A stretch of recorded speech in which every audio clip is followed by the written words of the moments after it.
तो प्रधानमंत्री मोदी पोलैंड की यात्रा पर गए थे और उसके बाद में वो यूक्रेन की यात्रा पर गए और पोलैंड की यात्रा पे गए थे, यूक्रेन की यात्रा पे गए, उसके बाद में ऑस्ट्रिया, इसके पहले जो है जब रूस की यात्रा पे गए थे तो वहाँ से ऑस्ट्रिया गए थे। ऑस्ट्रिया गए थे, उसके बाद में यूरोप में ही जो है देश हैं स्लोवाकिया, हंगरी, इनसे भी अच्छे संबंध है भारत के। और कहीं न कहीं जो है भारत के नेतृत्व और हंगरी के नेतृत्व में जो है एक मतलब एक अच्छा सद्भाव है, सौहार्द है। तो जब प्रधानमंत्री मोदी जो हैं ये ईस्टर्न यूरोप के देश हैं, यहाँ पर गए पोलैंड में और उसके बाद यूक्रेन में गए, तो इसको इसी दृष्टिकोण से देखा गया कि अमेरिका का दबाव है या अमेरिका का दबाव है या जो भी है मामला, जिस तरह से भी उसको आप कहना चाहें, लेकिन वो कहे कि भई अमेरिका को दिखाने के लिए या अमेरिका को शांत करने के लिए या अमेरिका को सहायता करने के लिए, क्योंकि उसका परसेप्शन खराब हो रहा था, है ना? तो इस कारण से जो है प्रधानमंत्री मोदी ने समय निकाल करके जो है वो पोलैंड और यूक्रेन की यात्रा की। ये मामला इतना आसान नहीं है ना? थोड़ा गूढ़ता से समझने की ज़रूरत है ना? पोलैंड हो गया, हंगरी हो गया, ये सब ऐसे देश हैं, इन देशों के बारे में कुछ चीज़ें समझने की ज़रूरत है। समझने की ज़रूरत ये है कि ये कभी जो हैं अ अमेरिका अमेरिका का मॉडल इन्होंने अपनाया, अमेरिकी बाज़ारवाद को इन्होंने अपनाया। लेकिन अब वो देख रहे हैं कि अमेरिकी बाज़ारवाद को इनसे पहले जिन देशों ने अपनाया था, है ना? जैसे कि फ्रांस हो गया या ब्रिटेन हो गया या जर्मनी हो गया, है ना? ये ज़्यादा बड़ी अर्थव्यवस्थाएँ हुआ करती थी, ज़्यादा शक्तियाँ इनके पास हुआ करती थी और इनके इनके कुछ बयानों से ही जो है दुनिया में हड़कंप मच जाता था, है ना? हथियार इस्तेमाल करने की ज़रूरत नहीं पड़ती थी। इनके कुछ बयान से ही जो है दुनिया में जो है हड़कंप मच जाता था और तख्ता पलट हो जाता था और उसके बाद में जो है वो मतलब उँगलियाँ उठने लगती थीं, तो इनकी इनकी ताकत बहुत ज़्यादा थी। लेकिन समय के साथ हुआ ये कि ये दुनिया भर में जो है यहाँ-वहाँ बयान देते रहे। अमेरिका अमेरिका हो गया, ब्रिटेन हो गया, है ना? या जर्मनी हो गया, फ्रांस हो गया। बड़ी अर्थव्यवस्था होने के नाते जो है दुनिया भर में हस्तक्षेप करते फिरते थे। दुनिया भर में जो है इन्होंने जो है ये पसंद है, वो नापसंद है, इसको ऐसा नहीं होना चाहिए, उसको वैसा नहीं होना चाहिए, ये होना चाहिए, वो भी होना चाहिए।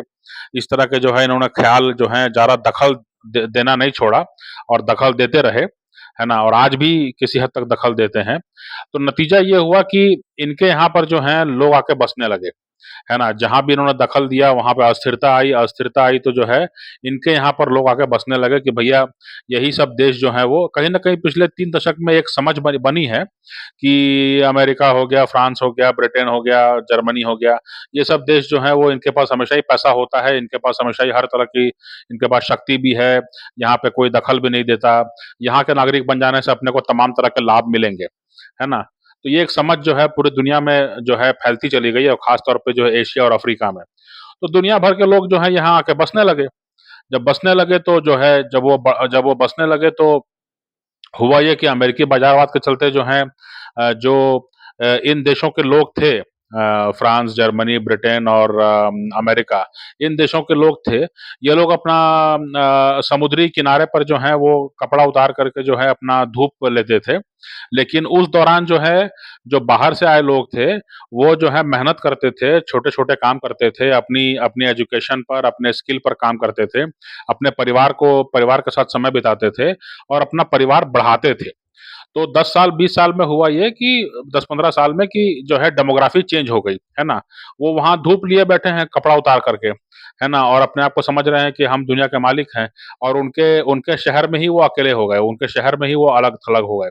उनके शहर में ही जो है कई नई भाषाएँ निकल आईं, उनके शहर में ही कई नए नए प्रार्थना स्थल निकल आए, उनके शहर में ही जो हैं कई प्रकार के जो हैं लोग दिखने लगे। वो देख रहे हैं कि जितनी आवश्यक सेवाएँ हैं, चाहे दुकान हो, चाहे मकान हो, चाहे टैक्सी हो, चाहे डॉक्टर क्यों ना हो, इंजीनियर क्यों ना हो, प्लम्बर क्यों ना हो, जो है वो टेक्नोलॉजी कंपनी का में क्यों ना हो, सब जगह जो है ये बाहर के लोग आके बसे हुए हैं। ये नागरिक हैं, ये बराबर के अधिकार हमसे लिए हुए हैं। तब इनको मालूम पड़ा कि अरे यार! ये तो पूरा हमारा देश ही छिन गया, है ना? तो पोलैंड और हंगरी और ये सब जो सेंट्रल और ईस्टर्न यूरोप के देश हैं, इन्होंने ये देख रहे हैं पिछले 10 साल से कि जिस तरह का खुलापन को स्वीकार किया फ्रांस, जर्मनी, ब्रिटेन और अमेरिका ने, उसके क्या नतीजे सामने आए हैं, है ना? तो इसलिए इनके अंदर डर है। ये चाहते हैं कि हमारी अर्थव्यवस्था तो बढ़े हमारी, लेकिन ये डेमोग्राफी में चेंज नहीं चाहते हैं। ये अपने मजहब में चेंज नहीं चाहते हैं। इसलिए पोलैंड जो है, पोलैंड के एक मंत्री का काफ़ी वायरल वीडियो है। वो कहते हैं कि भई हम ये पश्चिम एशिया और वहाँ से जो है हम लोगों को स्वीकार नहीं कर रहे हैं, लेकिन यूक्रेन से जो जो गोरे ईसाई आए हैं, उनको हमने जो है शरण दिया हुआ है और उनको हम रखे हुए हैं और उनके लिए हम चिंतित हैं, उनके लिए हम काम करेंगे। तो उन्होंने स्पष्ट ही रूप से कह दिया था, है ना? ये काफ़ी वायरल वीडियो है, वो आपको मिल जाएगा गूगल पर चाहे यूट्यूब पर मिल जाएगा आपको। तो पोलैंड और हंगरी और बाकी इस तरह के देश जो हैं, इनके अंदर जो है कहीं न कहीं एक बहुत बड़ी आशंका है कि हम आर्थिक रूप से संपन्न होना चाहते हैं, है ना? और हमको जो है उतना खुलापन भी नहीं चाहिए जो फ्रांस और जर्मनी में दिखाई पड़ रहा है कि जहाँ पर कि जो स्थानीय गोरे लोग हैं, वो असुरक्षित हो जाएँ और वो कम संख्या पड़ जाएँ, संख्या उनकी कम हो जाए। और हमको रूस जैसा भी नहीं चाहिए कि वहाँ पर जो है एक ही नेता जो है 20-22 साल से जो है वो शासन में है ना? हमको कोई बीच का रास्ता चाहिए, है ना? ये इस समझिए इस चीज़ को। सेंट्रल और ईस्टर्न यूरोप के जो छोटे-छोटे देश हैं, ये अमेरिकी बाज़ारवाद से प्रभावित इसलिए हुए क्योंकि इनको लगा कि अमेरिकी बाज़ारवाद में जो है सबको अपने व्यक्तिगत स्वतंत्रता मिलेगी और जो है हमारा जीवन जो है वो संपन्न हो जाएगा। हम में से हर एक के पास जो है गाड़ियाँ होंगी, बैंक से लोन मिल जाएगा, पब्लिक स्कूल में पढ़ाई करेंगे, उसके बाद में जो है हमको अच्छी नौकरी मिल जाएगी, उसके बाद में फिर हम जो हैं 10 साल तक यहाँ-वहाँ मुँह मारेंगे, उसके बाद में जो है जब एकदम अधेड़ उम्र के हो जाएँगे तो शादी कर लेंगे, शादी करके जो है 1 आध बच्चे करेंगे और फिर जो है अपना जो करना होगा आगे जो अपना जीवन जीना होगा जिएँगे। तो इस तरह का इनके मन में कल्पना थी कि अमेरिकी बाज़ारवाद के साथ हमको ये मिलने वाला है, लेकिन अब जो वो देख रहे हैं कि ये जो बड़े-बड़े देश हैं, जो टेक्नोलॉजी कंट्रोल करते थे, जिनके पास अपना न्यूक्लियर और स्पेस प्रोग्राम है और जिनके पास जो दुनिया भर में जो है अपनी सेना को तैनात करते रहते हैं, इनकी हालत खराब हो रही है। ये यहाँ पर जो गोरे लोग हैं, ये संख्या में कम पड़ गए हैं, है ना? और अब इनकी सुनवाई नहीं होती है। तो अब इनके मन में डर आ गया है। किनके मन में? पोलैंड और जो बाकी जो छोटे-छोटे देश हैं, जो पहले सोवियत संघ के असर में थे और उसके बाद में अब अमेरिकी बाज़ारवाद से जो है लाभ उठाना चाहते हैं। तो अब इनके लिए 2 मुश्किलें हो गई हैं। अमेरिका जैसा होने की कोशिश में जो है अपनी डेमोग्राफी को बिगाड़ लें, वो नहीं चाहते हैं। उसके लिए बिल्कुल तैयार नहीं है ये। और या फिर रूस जैसा होने के तो डेमोग्राफी तो बनी रहेगी, लेकिन सवाल है कि जो है वो शासन जो है वो बहुत ही एक व्यक्ति का शासन होगा, वो अच्छा लगे, बुरा लगे जो भी है, लेकिन एक व्यक्ति का शासन होगा और उसमें कैसे हम रहेंगे, कैसे हम जिएँगे, कैसे व्यक्तिगत स्वतंत्रता होगी, कैसे जो है वो ये आज़ादी होगी कि पैसा भी हो और समुद्र किनारे जो है कपड़े उतार के लेट भी सकें हम, कैसे ऐसा होगा?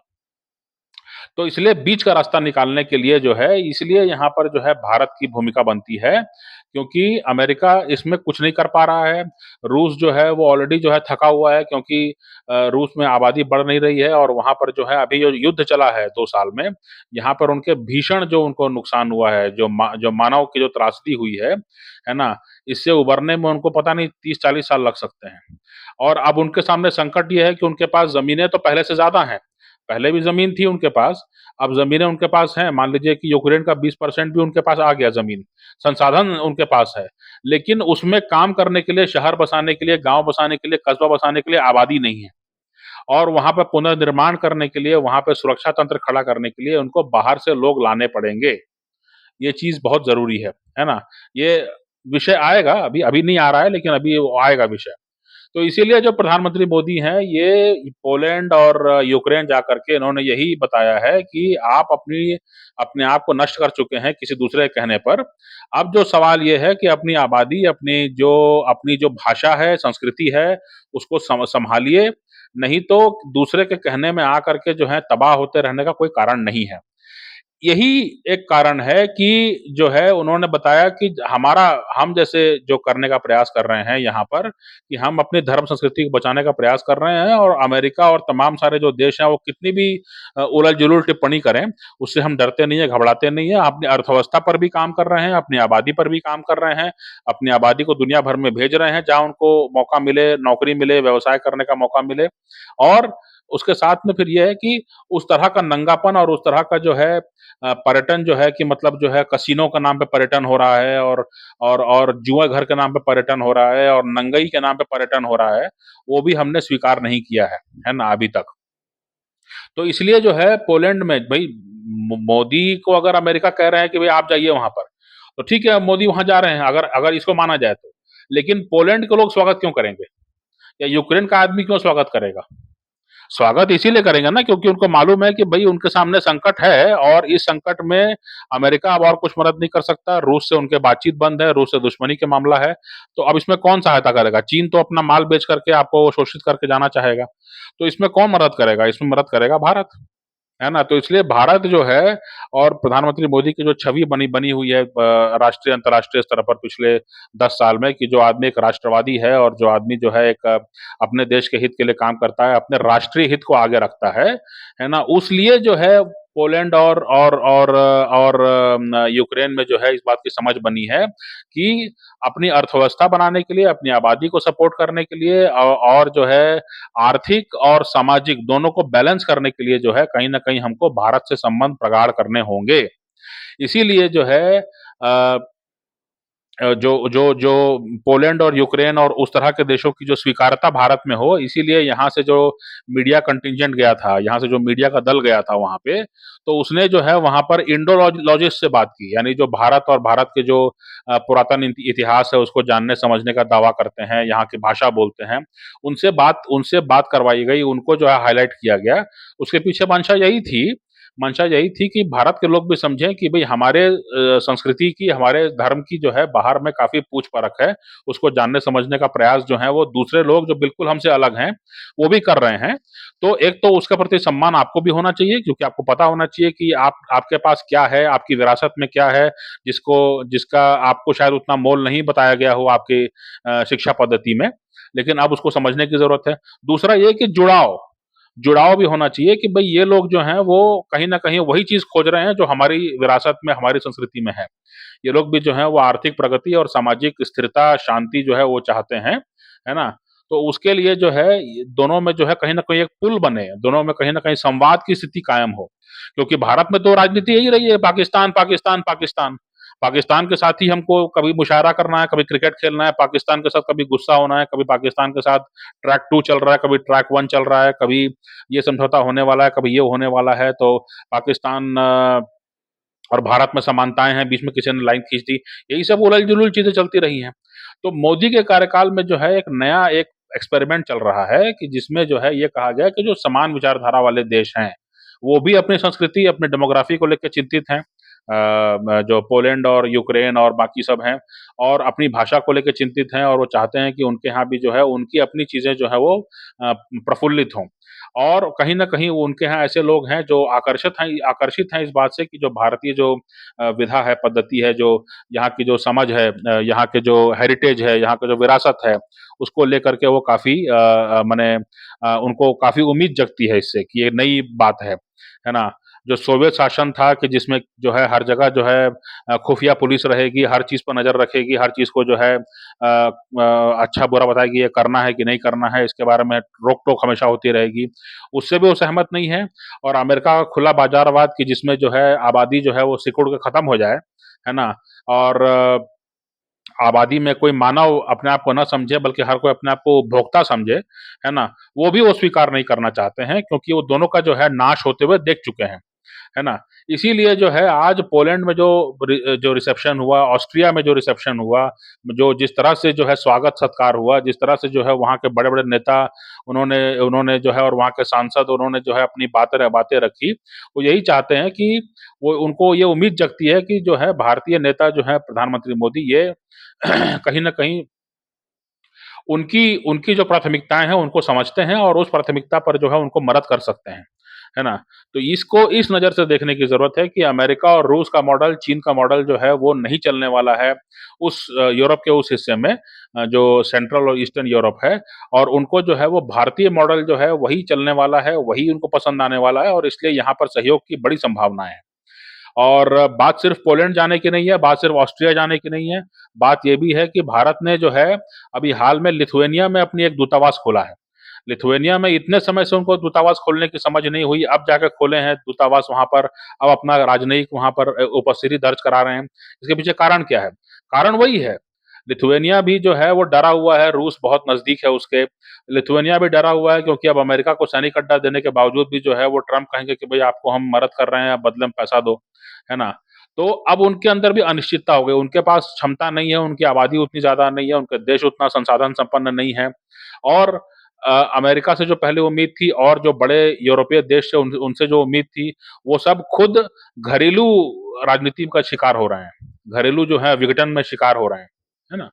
तो इसलिए उनको उम्मीद है कि जो है भारत एक बड़ा देश है, जो भी कुछ आगे बढ़ने की कोशिश कर रहा है और एक ख़ास तरीके से आगे बढ़ने की कोशिश कर रहा है। अपनी डेमोग्राफ़ी को, अपने धर्म संस्कृति को बचाते हुए आगे बढ़ने की कोशिश कर रहा है। तो लिथुआनिया जैसे देश को और जो बाल्टिक स्टेट्स हैं, जो सेंट्रल और ईस्टर्न यूरोप के देश हैं, जो छोटे देश हैं, इनको भी जो है ये उम्मीद है कि भारत अगर हमसे मजबूती से जुड़े और अगर हम भी भारत से जुड़ें, तो हमारा जो प्राथमिकताएँ हैं, सभी प्राथमिकताएँ हैं, उसको हम कहीं न कहीं अचीव करने में सक्षम होंगे।